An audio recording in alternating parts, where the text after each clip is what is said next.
I was falsely accused of SA by my 15-year-old cousin. I'm a 24-year-old guy, and this is something that has haunted me for almost a decade. I never thought I'd share it publicly, but I feel like I need to get it off my chest, if only to make sense of what happened and to warn others about the destructive power of false accusations. It all started when I was 16.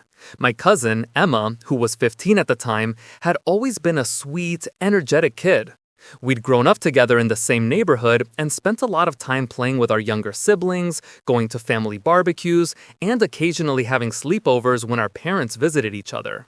On the surface, everything seemed normal. Our families were close, and I considered Emma more like a younger sister than a cousin. One evening, Emma's parents left for a week-long vacation, and she stayed at my house for a couple of days with my aunt and uncle's permission. I remember she had a sleepover in my room because our guest room was already occupied by my younger brother. That night, I was in my room reading and listening to music. I didn't notice anything unusual, and Emma spent most of the evening chatting about school and her friends. Fast forward a few months, my mother called me one afternoon when I was at school. I didn't pick up at first because I was in class, but she called again immediately. I had been taught early on in our family that if a parent calls twice urgently, it's serious. So I stepped out of class, took a deep breath, and answered. What I heard on the other end made my blood run cold. My mom was crying, shouting, and stammering, trying to get out the words she thought I needed to hear. She told me that Emma had accused me of SA, something that allegedly happened when she was 9 and I was 16. She claimed Emma had told everything to my older sister and that my sister had informed my mom and aunt. I couldn't comprehend what she was saying. I immediately told her repeatedly that I hadn't done anything and that it was not true. But my protests only seemed to make her cry harder. She asked me details that I couldn't possibly know how to answer, demanding to know if I had done any of the things she described. I was in shock. I didn't have the words. I remember screaming, "I didn't do this," over and over. My memory of the call is fragmented because it all happened so fast and felt unreal, like some terrible nightmare. The call ended with my parents telling me that they didn't want anything to do with me anymore and that I should never contact them again. Over the next few days, my sisters blocked my number, and anyone who didn't block me told me to leave them alone. I tried reaching out to my father, and all I got was a text message telling me to stop contacting the family. No one asked for my side of the story. No one bothered to consider that a 10-year-old's recollection or a 15-year-old's memory years later might be unreliable. They didn't care about evidence. They didn't care about facts. They only cared about protecting Emma. The fallout was devastating. I felt like my entire life had been torn apart. I was living in a haze, unable to focus on school or anything else. I barely ate, barely slept, and every day I expected the police to show up at my door to arrest me for something I hadn't done. I couldn't tell anyone what was happening. Even my friends didn't know how to respond. I became increasingly isolated. I started drinking heavily and experimenting with prescription drugs to numb the anxiety and anger that consumed me. I even fantasized about revenge, not just against Emma, but against my family for abandoning me. I had images in my head of confronting them, of making them feel the same helplessness I felt. I'm ashamed to admit that now, but at the time, it was all I could think about. Everything came to a head just before I was supposed to defend my bachelor's thesis. I was so consumed by the accusation and my family's rejection that I could barely focus on my research. Luckily, my co-writer noticed that something was wrong and took over parts of the presentation, guiding me through the defense. Without him, I'm sure I would have failed. No one from my family attended my graduation. For years, I lived with the weight of this false accusation. I avoided family gatherings, changed my routines, and never trusted anyone in my extended family again. I couldn't form close relationships because I was terrified that someone else would believe lies about me. I stopped socializing, and my trust in people reached near zero. It took years of therapy, hard work, and self-reflection before I could begin to rebuild my life. I focused on my career, saved money, and created a life that I could control. A small apartment that felt safe, hobbies that brought me peace, and a routine that kept me grounded.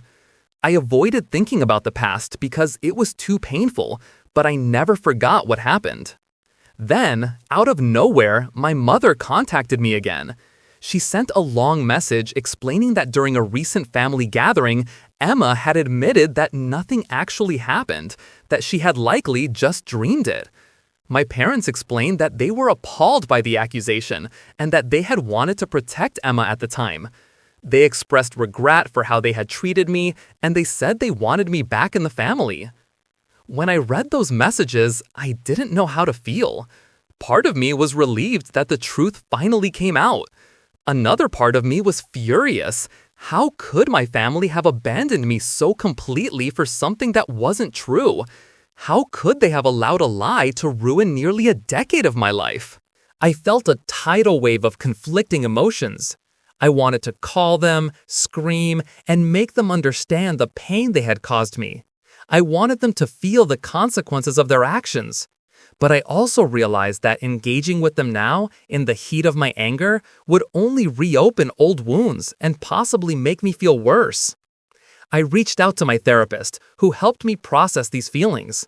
She reminded me that the past cannot be changed, but I have control over how I respond to it now.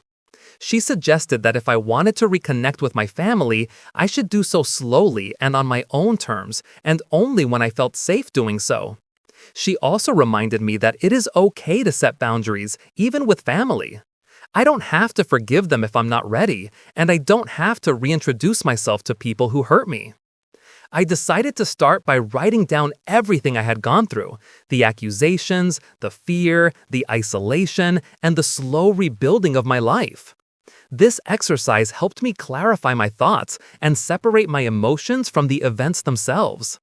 I realized that my life had value outside of my family's acceptance, and that I had survived something most people couldn't even imagine. I haven't decided if I will ever fully forgive my family or reconnect with them. I'm still wary of Emma, who is now in her early 20s. I don't want to engage with her, and I don't expect her to acknowledge the damage she caused, even if it was unintentional. My focus now is on myself, my career, my mental health, and building relationships with people who respect and trust me.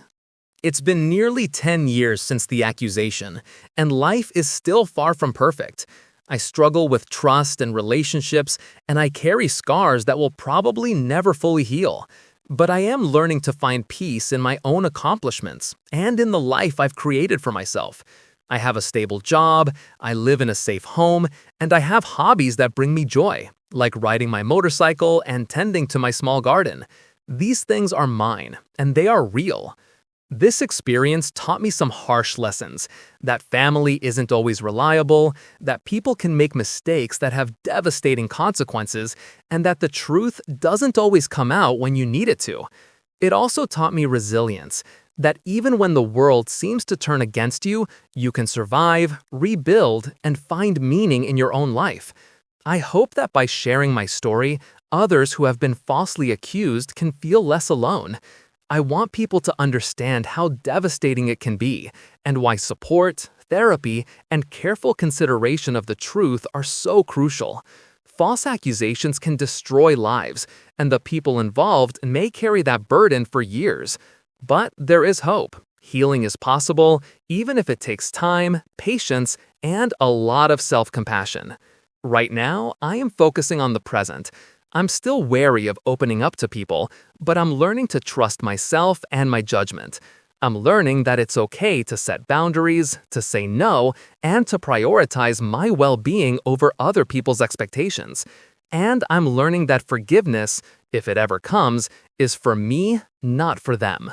I don't know what the future holds with my family, and I may never reconcile fully with them. But I do know that I am stronger than I was, and I have survived something that could have destroyed me. I have my life, my home, and the knowledge that I did not commit the crime I was accused of. And that, finally, feels like a victory.